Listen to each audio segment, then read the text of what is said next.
جی، تو ہم بات کرتے ہیں اردو ادب 20ویں صدی میں جو اردو ادب رائج ہوا اور جو اس میں متدرجن تبدیلیاں کی گئیں اس کے بارے میں بات کی جائے گی اس میں۔ 20ویں صدی واقعاتی اور تخلیقی سطح پر تبدیلیوں کی صدی ہے، آپ یہاں دیکھ سکتے ہیں۔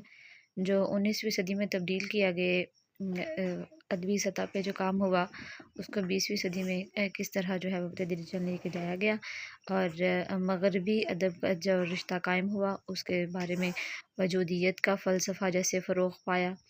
اور دو عالمی جنگوں نے دنیا کا جو نقشہ بدل کر رکھ دیا تھا وہ سارے معاملات اس میں زیر بحث ہیں۔